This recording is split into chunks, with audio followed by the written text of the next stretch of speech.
وعلمنا ما ينفعنا وزدنا علما وبارك لنا في علمنا وارزقنا الإخلاص في القول والعمل كاملا وعلما نافعا لا ينسى وتوفيقا دائما وصحة ويقينا وعافية آمين يا رب العالمين. Alhamdulillah kaum muslimin rahimakumullah. Kita lanjutkan pengajian tafsir Al-Quran satu hari satu halaman. Dan setelah kita selesaikan surah Al-Ma'idah, kita lanjutkan surah Al-A'raf. Karena surat Al-An'am sudah kita bahas di Masjid Latin pada malam Ahad ya. Baik, maka kita buka surat Al-A'raf ayat 1 sampai 11 insyaallah ta'ala.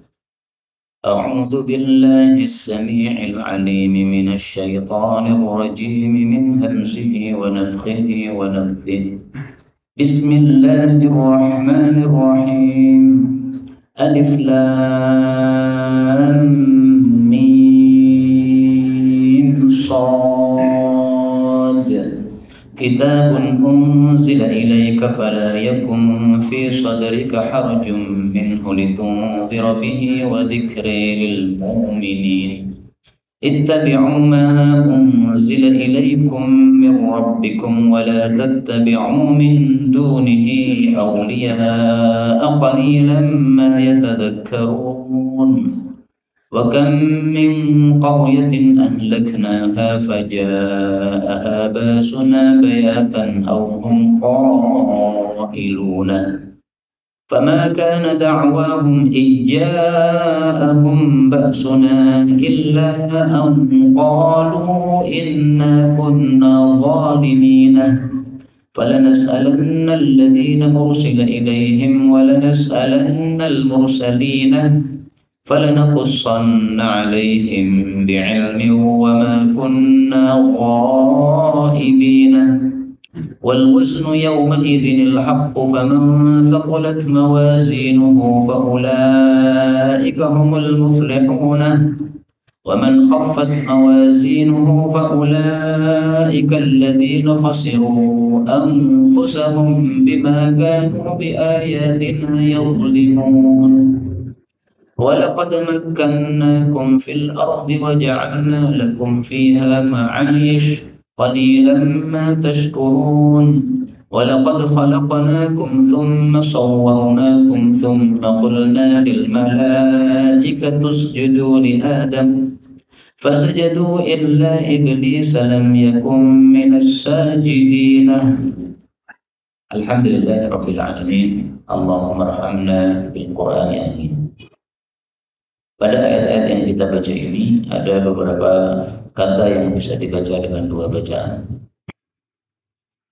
Yang pertama, pada ayat 3, qalilan ma tadhakkarun, ini boleh ditambah ya menjadi yatadhakkarun. Kemudian pada ayat yang ke-11 ya, lil malaikatis judu. Ini boleh dibaca lil malaikatus judu. Kenapa? Karena asalnya itu adalah usjud.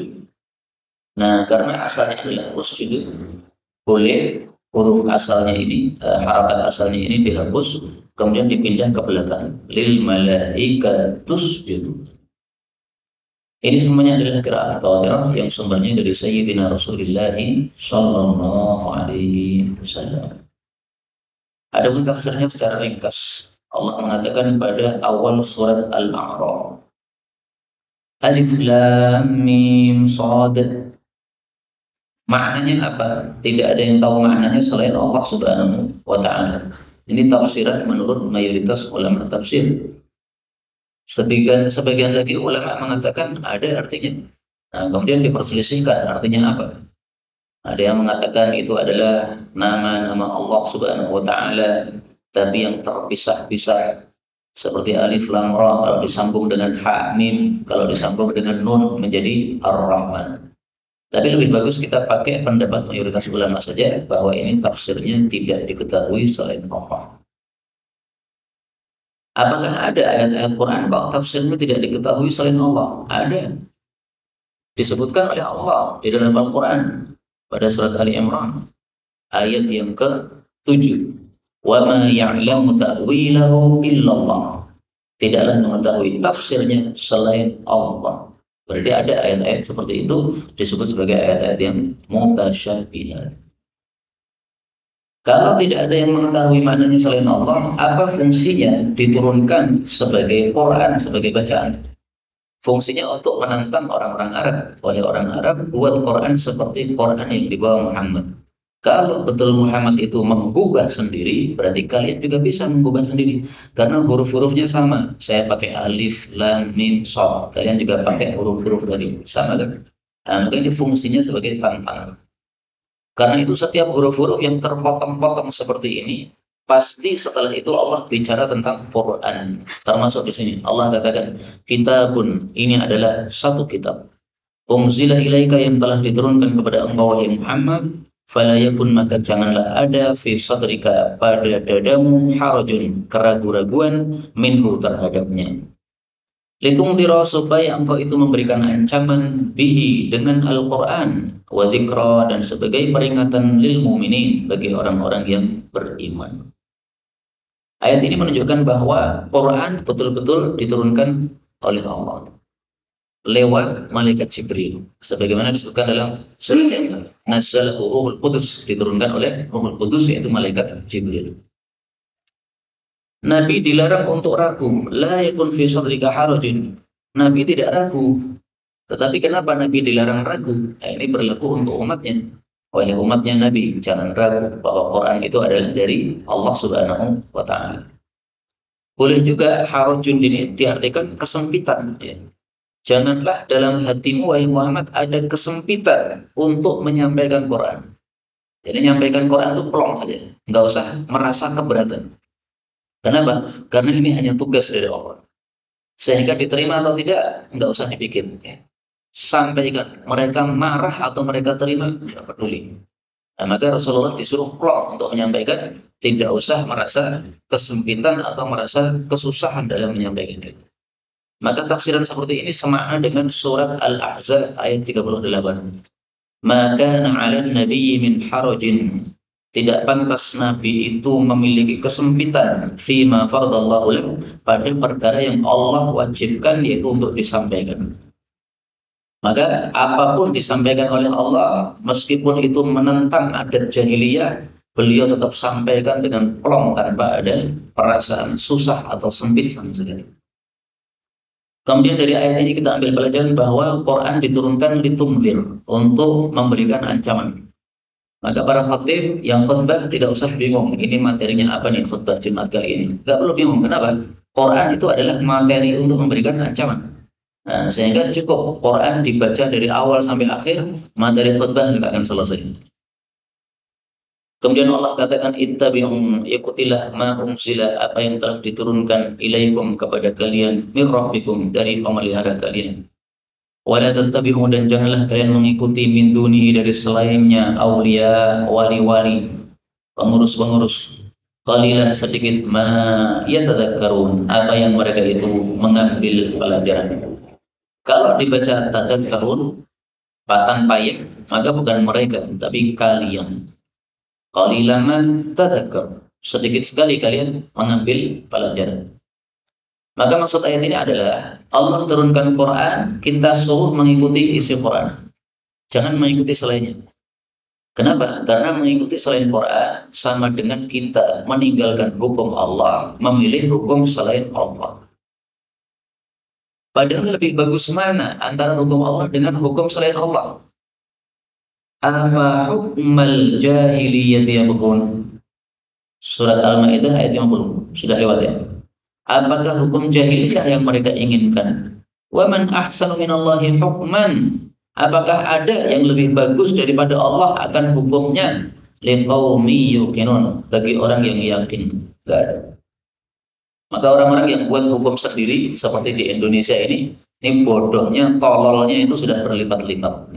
Seolah-olah mengatakan Quran ini hukumnya kurang cong, lebih cong yang kita buat sendiri. Seolah-olah ngomong gitu. Nah, kalau ada orang ngomong dengan tegas, Quran ini enggak cong, lebih cong Quran apa buatan hukum buatan saya, kafir murtad sudah. Kalau ngomong lah ya.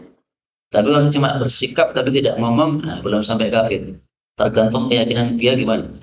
Kalau saya kira presiden-presiden Indonesia itu nggak pakai Quran, itu bukan karena menganggap Quran nggak cong, bukan. Tapi karena bodoh nggak pernah ngaji tafsir. Nah, maka Pak Jokowi harus ngaji tafsir di Masjid Nur Jamil ini supaya paham. Kan lagi di Solo toh ya. Tadi diundang bukan walimahan, nggak datang. Nah, kalau diundang datang, diundang ke sini aja beliau supaya paham Quran. Ayat 4. Wakam dan betapa banyak min qaryatin desa ahlaknaha yang kami menghancurkannya. Faja'ah lalu datang kepada dia ba'suna azab kami bayatan di waktu malam atau hum mereka qailun dalam keadaan istirahat siang. Maksudnya betapa banyak desa-desa sebelum orang-orang Quraisy yang mereka mendustakan nabi mereka, maka disiksa oleh Allah Subhanahu wa taala.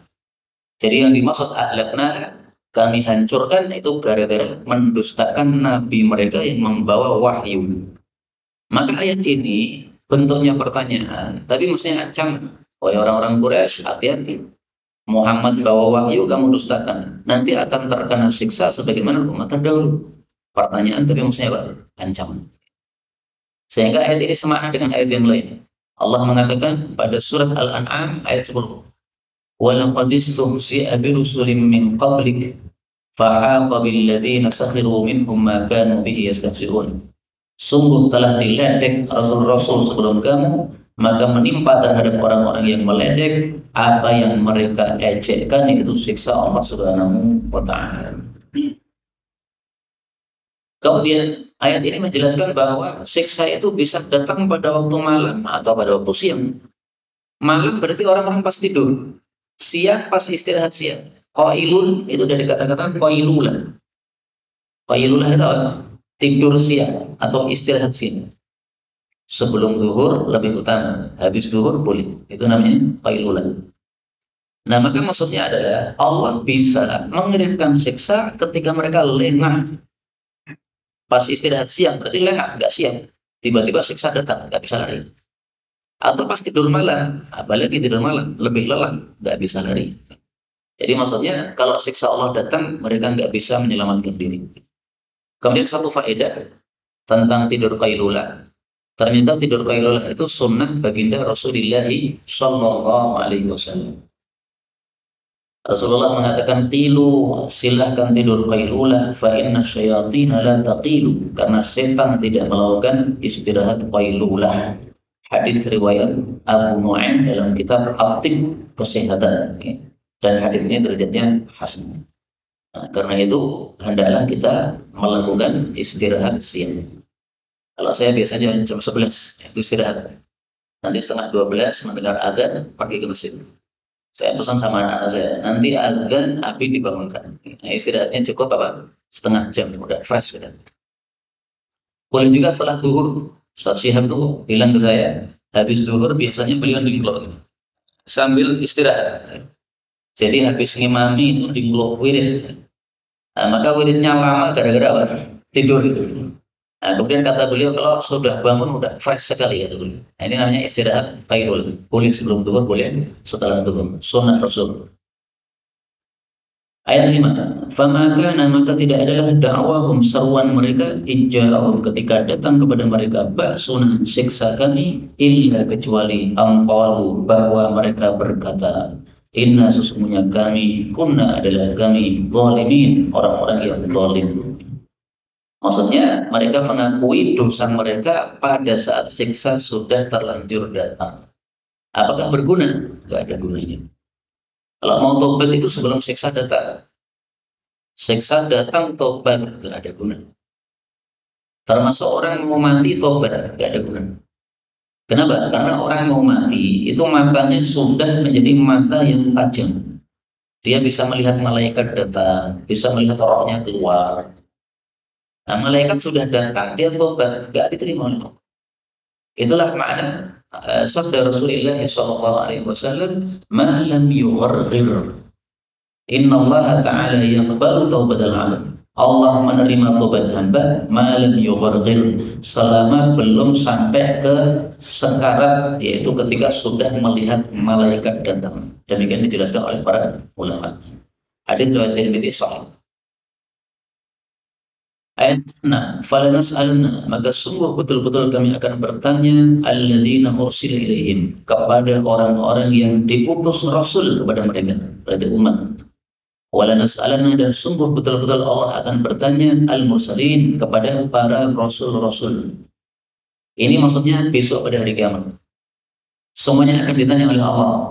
Wahai umat, kamu dulu sudah dikirimi rasul belum? Kemudian jawabmu apa terhadap rasul? Rasulnya juga ditanya, wahai rasul, kamu sudah diutus kepada mereka, sudah disampaikan belum?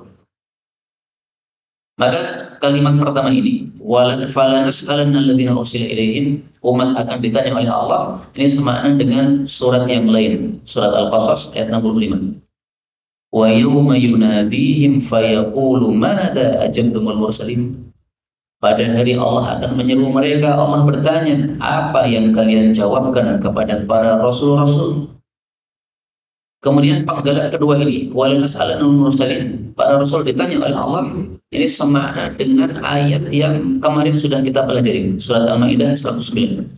Wa yawma yajma'ullahu rusul fayaqulu madza ujibtum. Allah akan mengumpulkan para rasul, Allah bertanya, kalian dijawab dengan apa? Jadi rasulnya ditanya, kalian ketika dakwah dijawab apa? Umatnya akan ditanya, ketika rasul dakwah kalian jawab apa? Dan ini mengingatkan kita satu sabda Nabi Shallallahu Alaihi Wasallam tentang dialog antara Nabi Nuh Alaihi Wasallam dengan Allah Subhanahu Wa Taala besok di akhirat. Yaji'u Nuhan wa ummatuh, akan datang Nabi Nuh dan umatnya. Maka Allah bertanya, hal ballaghta? Wahai Nabi Nuh, kamu sudah menyampaikan dakwah belum? Maka beliau menjawab, betul wahai Allah, sudah saya sampaikan. Maka Allah bertanya kepada umatnya, hal ballaghakum, apakah Nuh sudah menyampaikan dakwah kepada kalian? Maka mereka menjawab, belum, nggak ada nabi, nggak ada. Nah, maka Allah bertanya kepada Nabi Nuh, may yashhadu laka, siapa yang menjadi saksi bahwa kamu sudah menyampaikan dakwah? Nabi Nuh mengatakan, Muhammad dan umatnya.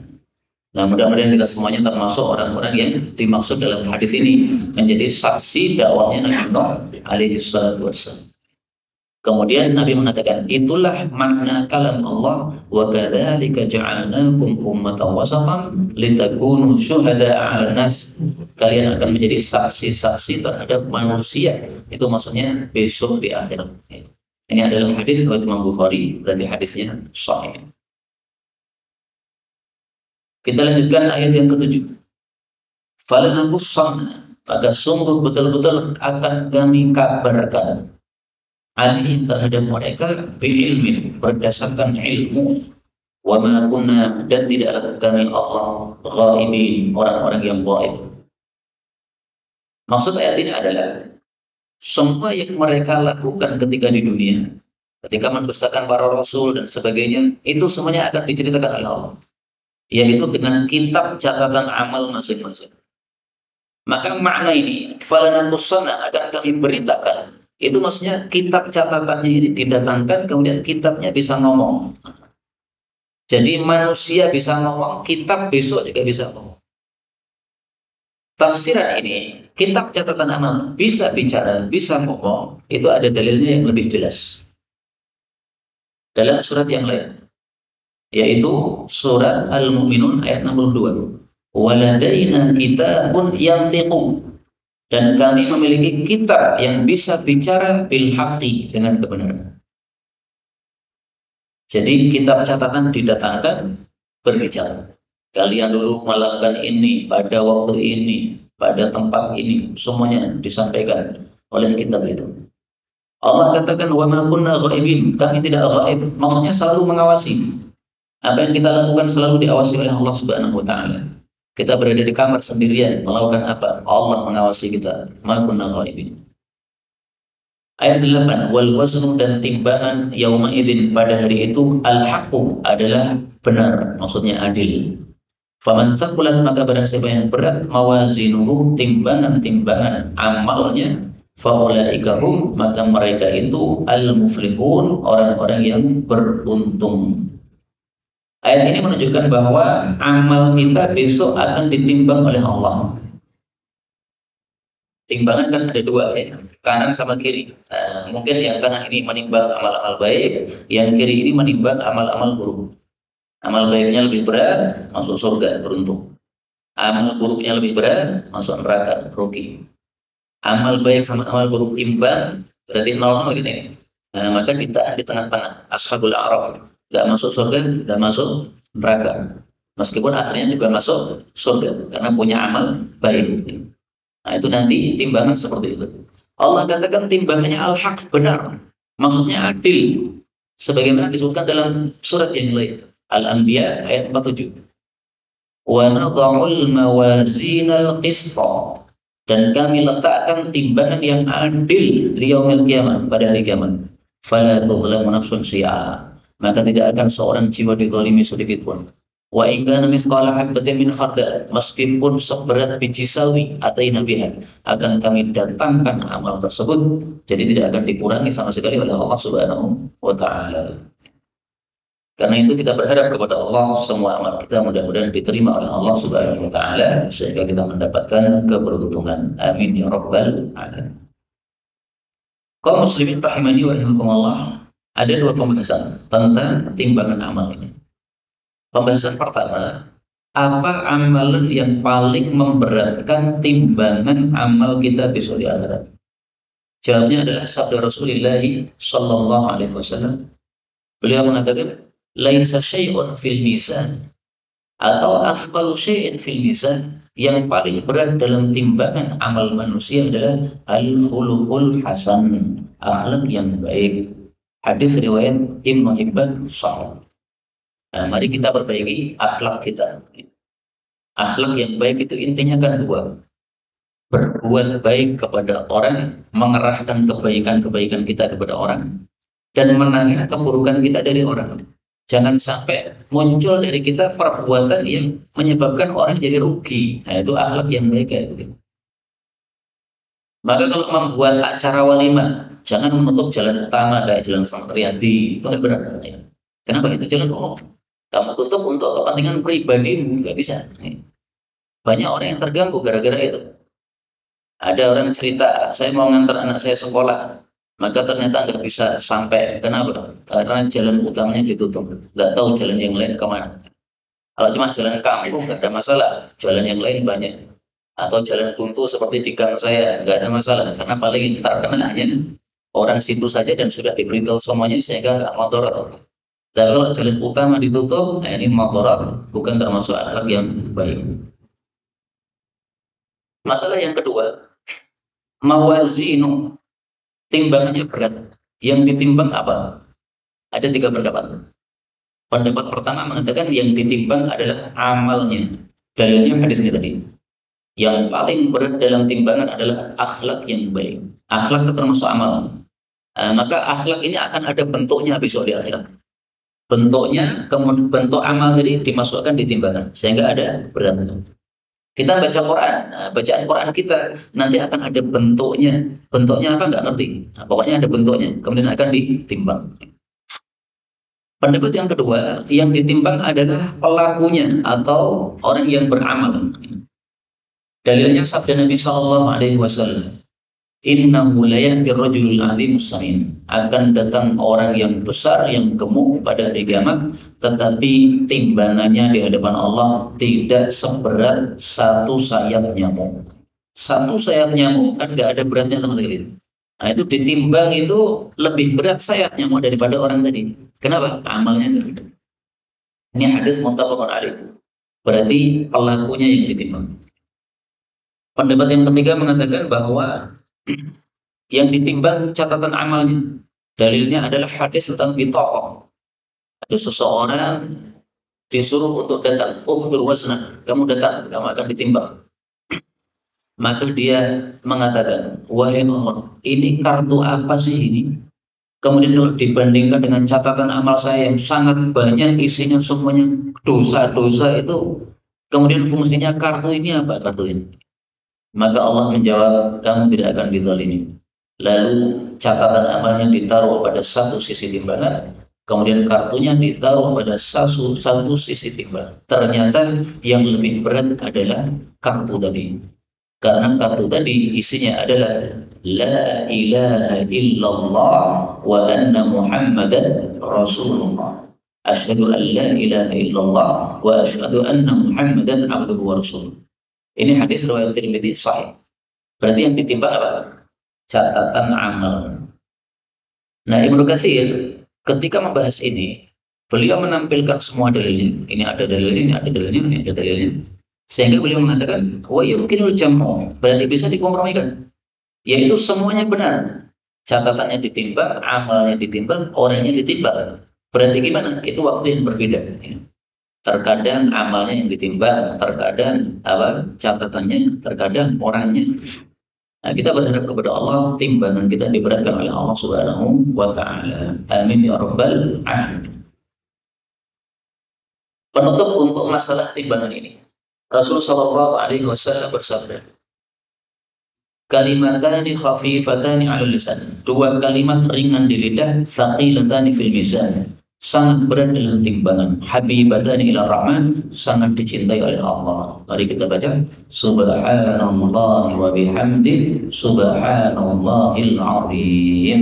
Hadis muttafaqun alaih. Nah, maka wirid ini adalah wirid yang paling disukai oleh salah satu guru kami. Beliau mengatakan, kalau habis selesai sholat tahajud 2 rakaat, salam kan. Nah, maka istirahatnya baca apa? Beliau suka baca ini. Subhanallah bihamdi, subhanallahil azim, subhanallah bihamdi, subhanallah. Berapa kali bebas? Mau 10 kali boleh, 100 boleh. Yang penting istirahat untuk baca wirid, jangan malah bobo lagi. Karena kalau bobo lagi biasanya ngeblas sampai subuh. Ya. Jadi 2 rakaat salam, baca wirid. 2 rakaat lagi salam, baca wirid. Kita lanjutkan ayat 9. Allah mengatakan, "Waman khaffat," dan barang siapa yang ringan mawazinuhu, timbangan-timbangan amalnya, faulaika, maka mereka adalah alladzina, orang-orang yang khasiru, merugikan anfusahum, terhadap diri mereka sendiri, bima, dengan sebab apa yang kanu, adalah mereka dulu, bi ayatina, terhadap ayat-ayat kami, yadhlimun, zalim. Ini maksudnya siapa? Orang-orang kafir. Orang-orang kafir timbangan amal baiknya ringan. Kenapa? Karena amal baik mereka tidak ada nilainya di hadapan Allah. Jadi mereka punya amal baik. Seperti misalnya sekarang di Cianjur kan ada gempa tuh. Itu jangan dikira yang membantu sana hanya kaum muslimin, enggak. Ada juga orang-orang yang Kristen membantu. Mereka dengan sukarela ngasih bantuan, tidak cari pujian, tidak cari apa-apa. Tapi di hadapan Allah enggak ada nilainya. Dalilnya apa? Dalilnya dalam Quran. Wa qadimna ila ma 'amilu min 'amalin faja'alnahu haba'an manthura. Al-Furqan ayat 23. Kami datang kepada semua yang mereka sudah amalkan, maka kami jadikan menjadi debu yang bertebaran, tidak ada nilai. Maka ketika ditimbang kosong, tidak ada apa nilainya sama sekali di hadapan Allah Subhanahu wa Ta'ala. Ayat 10, walaqad, dan sungguh-sungguh makannakum, kami telah menempatkan kalian fil ardi, di bumi, wa ja'alna, dan kami jadikan lakum, bagi kalian, fiha, di dalam bumi, ma'ayish, penghidupan, qalilan, sedikit, ma tashkurun, apa yang kalian bersyukur kepada Allah Subhanahu wa Ta'ala. Jadi Allah menegur kita, kenapa kita tidak bersyukur kepada Allah atau sedikit syukur, padahal Allah sudah banyak berikan nikmat. Nikmat pertama apa? Makannakum fil ardi, diberi tempat di muka bumi. Kata-kata makanna ini boleh diartikan diberikan tempat. Dari kata-kata apa? Makanun. Makanun artinya tempat. Berarti makanan kami tempatkan. Dan ini tafsir yang dipilih oleh Ibnu Katsir. Maka maksudnya Allah jadikan bumi ini meskipun bulat, tetapi kalian bisa tinggal di dalamnya, seolah-olah datar. Padahal bulan. Kenapa? Karena luasnya bumi ini. Sehingga dimanapun kita berada di atas muka bumi, terasanya apa? Datar. Tidak terasa bulan. Kemudian bumi disiapi oleh Allah dengan gunung-gunung. Sehingga bumi nggak goncang-goncang. Kalau nggak ada gunung, goncang terus bumi itu. Jadi Allah menjelaskan, gunung fungsinya supaya apa? Bumi tidak goncang. Wallahu a'lam bishawab. Apa maksudnya? Bisa jadi karena bumi itu berputar sangat kencang sebagaimana yang dijelaskan dalam ayat yang lain. Tapi setelah adanya gunung, maka perputaran yang kencang tadi itu tidak menyebabkan apa? Tidak mengucapkan terasanya goncang. Seperti kalau kita berada di kereta. Kereta kan cepat sekali itu. Tapi kita tidak merasa apa? Digoncang-goncang. Rasanya santai. Nah, maka wallahu a'lam bishawab, mungkin ada kaitannya dengan hal tersebut. Tafsiran yang kedua, makannakum, kami berikan kalian kekuasaan di bumi. Ini tafsir yang dipilih oleh Ibn Abbas. Berarti dari kata-kata makanatun. Makanatun apa? Kekuasaan. Karena orang-orang kafir Quraisy waktu itu menguasai dari kota Mekah sampai ke area Yaman. Nah, maka ini kekuasaan yang diberikan oleh Allah kepada mereka. Ini satu nikmat, harus disyukuri. Kenapa tidak disyukuri?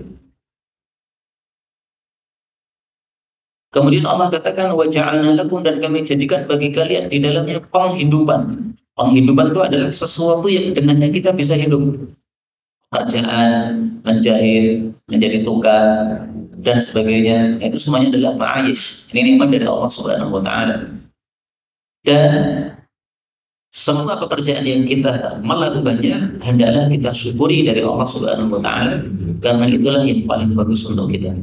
Pekerjaan kita macam-macam, tapi Allah Maha baik sehingga kita harus husnudzan, inilah yang paling baik untuk kita. Disyukuri. Qalilan ma tashkurun, Allah tegur, sedikit kalian bersyukur. Maka supaya kita tidak termasuk orang-orang yang sedikit syukur, mari dilazimi setiap pagi sore membaca wirid syukur.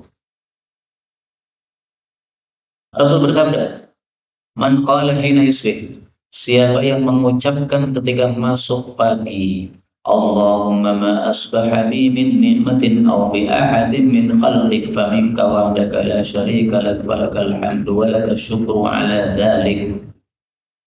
Maka dia sudah menunaikan kewajiban syukur pada hari itu. Dan siapa yang mengucapkan semisal itu ketika masuk sore, berarti sudah menunaikan syukur, kewajiban syukur pada malam tersebut. Nah, untuk sore asbah ini diganti apa? Amsa. Nah, mari kita baca, tapi asbah diganti amsa. Allahumma ma amsa bi min ni'matin aw bi ahadin min khalqik faminka wahdak la syarika lak falakal hamdu walakas syukru ala dzalik. Ini boleh pakai ala dzalik, boleh juga enggak, karena dalam riwayat Abu Dawud tanpa ala dzalik. Biasanya sudah baca belum? Kalau sudah, lanjutkan.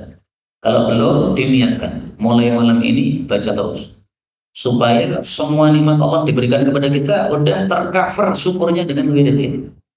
Pagi satu, sore satu.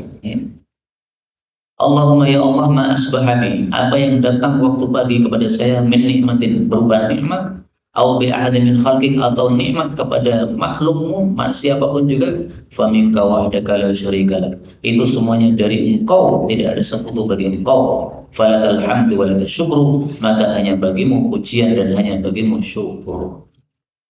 Enak apa ya? Jadi mempelajari hadis Nabi itu enak. Kita diajari oleh Nabi amal-amalan ringan tapi dahsyat pahalanya. Orang-orang belum mensyukuri kewajiban syukur hari itu, kita sudah mensyukuri. Orang-orang belum mensyukuri melakukan kewajiban syukur malam itu, kita sudah mensyukuri dengan sebab sunnah Rasulullah Sallallahu Alaihi Wasallam. Karena itu saya pesan lanjutkan terus mempelajari Quran, hadis sampai mati, karena hadis itu jumlahnya sangat banyak. Sampai hari ini saya mengaku belum selesai mempelajari semua hadis Nabi, belum selesai. Bukhari sudah, Muslim sudah, Abu Dawud sudah, Tirmidzi sudah, Nasai sebagian kecil sudah, Ibnu Majah sebagian kecil sudah. Masih banyak lagi kitab-kitab hadis yang lain, belum semua terpelajari, saking banyaknya.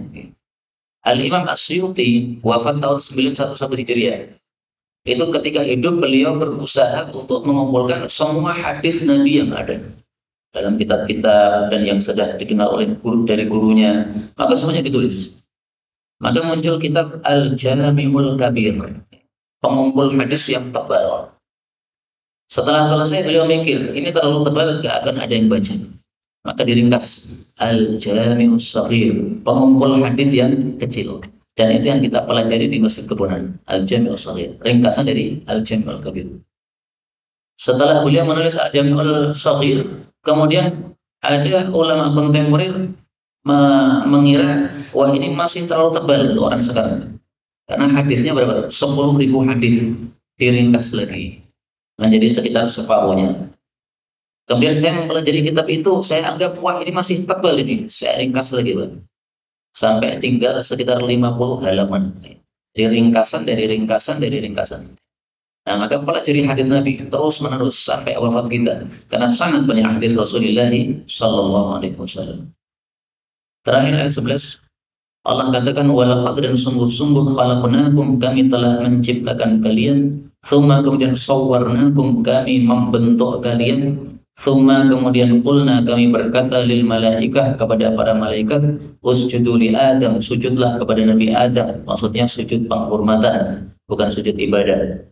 Fasajadu, maka mereka pun sujud, illa iblis, kecuali iblis, lam yakun, tidaklah dia, minas sajidin, termasuk orang-orang yang melakukan sujud. Kaum muslimin rahimani wa rahimakumullah, ayat ini menunjukkan bahwasanya manusia dimuliakan oleh Allah Subhanahu wa taala.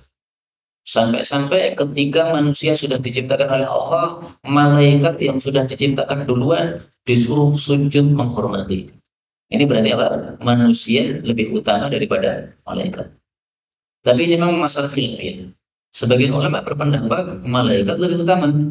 Kenapa? Karena Allah sebutkan tentang malaikat di dalam Al-Quran, la ya'sunallaha ma amarahum. At-Tahrim ayat 6. Mereka tidak pernah maksiat kepada Allah. Nah, manusia maksiat terus. Pendapat yang kedua adalah manusia lebih utama berdasarkan ayat ini. Pendapat yang ketiga mengatakan manusia bisa lebih utama daripada malaikat dengan syarat dia menyelisih nafsunya. Malaikat tidak punya nafsu, manusia punya nafsu. Nah, kalau kita menyelisih nafsu, berarti kita lebih utama daripada malaikat. Kenapa? Sama-sama baik, tetapi plus menyelisih nafsu. Kalau malaikat ini baik karena emang nggak punya nafsu, berarti fadilahnya cuma satu, baik. Tapi kita ketika baik, berarti baik plus menyelisih nafsu. Berarti apa? Baiknya 2 kali lipat. Karena itu mari kita biasakan apa? Riyadhah menyelisih nafsu. Nafsu pengen apa? Kita selisih. Kenapa? Itulah tingkat keutamaan manusia. Kalau manusia tidak menyelisih nafsu, ya jadinya apa? Rendah. Kemudian kita ambil beberapa faedah. Khalaqnakum, kami ciptakan kalian. Ini menurut mayoritas ahli tafsir adalah kami ciptakan Nabi Adam alaihissalam. Jadi kalian bukan berarti kita ini, tapi bapaknya kita, yaitu Nabi Adam. Karena yang disuruh sujud kepadanya hanyalah siapa? Nabi Adam. Tafsir yang kedua, khalaqnakum, kami ciptakan kalian. Kalian yaitu manusia ini semuanya. Dan itulah tafsiran Ibnu Abbas. Beliau mengatakan, khuliqu fi aslabi rijal. Manusia diciptakan oleh Allah pada tulang sulbinya bapak masing-masing. Wa suwiru fi arhamin nisa. Lalu dibentuk oleh Allah pada rahim ibunya masing-masing. Berarti khalaqnakum, kami ciptakan, itu di mana? Di tulang sulbinya bapak kita. Allah ciptakan ada mani kan di tulang sulbi bapak kita. Nah, mani itu calon kita. Tsumma sawwarnakum, kemudian kami bentuk kalian, yaitu setelah masuk ke rahim ibu. Nah, kemudian mani ketemu mani, jadilah apa? Janin. Janin itulah yang dimaksud sawwarnakum. Maka ada dua tafsiran di sini. Kemudian usjudu li Adam, sujudlah kepada Nabi Adam untuk penghormatan, bukan untuk menyembah. Karena menyembah hanya boleh kepada Allah Subhanahu wa taala. Sekarang mari kita cari tahu bagaimana supaya ngerti mana yang disebut sebagai sujud ibadah, mana yang disebut sebagai sujud tahiyah atau penghormatan. Kapan sujud itu disebut ibadah? Sujud disebut ibadah ketika disertai dengan i'tiqadu ar-rububiyah, meyakini ketuhanan orang yang disujudi tadi. Rububiyah maksudnya dia itu bisa Rob bisa mengatur alam semesta ini sehingga berhak untuk disembah. Nah, ketika malaikat sujud kepada Nabi Adam, apakah mereka meyakini Nabi Adam itu sebagai Rob, sebagai penguasa? Enggak. Mereka tahu ini hanya makhluk Allah. Karena Allah sudah kasih tahu, saya akan ciptakan manusia. Nah, berarti ciptaan Allah. Maka ketika mereka sujud kepada Nabi Adam, sama sekali tidak meyakini rububiyahnya Nabi Adam alaihissalam. Mereka masih meyakini Allah sebagai Rabb. Dari sini kita ketahui bahwa pendapat nyeleneh Nurkalis Majid yang sudah mati itu jelas sesatnya. Dia mengatakan apa? Iblis disuruh sujud tidak mau. Kenapa? Tauhid iblis tingkatnya tinggi. Sujud sama selain Allah nggak mau dia. Itu ngawur bukan main. Kenapa? Karena sujud kepada Nabi Adam di sini bukan untuk menyembah. Dia nggak paham. Nggak pernah mempelajari mana sujud ibadah, mana sujud tahiyah untuk penghormatan. Nah sekarang kalau kita di hari raya kemudian kita sujud sama orang tua kita, kemudian dicium kakinya dalam kondisi kita sujud, boleh atau tidak? Tidak boleh, meskipun keyakinan kita bukan untuk ibadah. Saya ingin menghormati ibu saya saja. Beliau duduk di atas kursi, kemudian kita sujud bersimpuh di bawah, cium kaki. Enggak boleh. Kenapa? Meskipun tujuannya adalah tahiyat penghormatan, tapi dilarang oleh Rasulullah Shallallahu Alaihi Wasallam. Apa kata Nabi? Beliau mengatakan, "Lau amartu ahadan ayyasjuda li ahadin, la amartul mar'ata ayyasjuda li zawjiha." Kalau saya suruh seseorang untuk sujud kepada orang lain, pasti yang saya suruh adalah istri untuk sujud kepada suaminya. Tapi nggak boleh. Hadis riwayat Tirmidzi sahih. Nah, maka kebiasaan sebagian orang hari raya sujud kepada orang tuanya kebiasaan yang batil. Tidak sampai syirik tidak. Kenapa? Tidak meyakini rububiyah orang tua. Jadi kalau diyakini sebagai rububiyah, maka syirik, kafir, murtad. Kalau tidak diyakini sebagai rububiyah, maka tidak syirik, tidak kafir, tidak murtad, tapi dosa. Kenapa dosa? Dilarang. Kemudian pembahasan terakhir. Semuanya sujud kecuali iblis. Muncul pertanyaan, berarti iblis termasuk malaikat? Karena Allah katakan di sini, kami katakan kepada malaikat, sujudlah. Semuanya sujud kecuali iblis. Nah, berarti iblis termasuk apa? Malaikat. Ini pendapat yang pertama. Pendapat yang kedua mengatakan enggak. Iblis itu makhluk lain. Dia termasuk golongan jin. Kemudian malaikat ini golongan yang lain. Jadi ada manusia, ada jin, ada malaikat, ada binatang. Dan pendapat yang kedua ini lebih kuat. Kenapa? Karena Allah mengatakan, kana minal jinni pada surat Al-Kahfi. Fasajadu illa iblis, semuanya sujud kecuali iblis. Kana minal jin, dia termasuk dari kalangan jin. Fa fasaqa an amri rabbih, lalu dia keluar dari perintah Allah Subhanahu wa taala. Nah, maka lebih tepatnya illa di sini diartikan akan tetapi. Fasajadu maka semuanya sujud illa iblis. Akan tetapi iblis tidak mau sujud. Inilah yang dapat kita pelajari benarnya dari Allah Ta'ala. Kalau ada salahnya, astaghfirullahaladzim li wa lakum walhamdulillahirabbil alamin. Sisa waktu boleh untuk soal jawab kalau ada.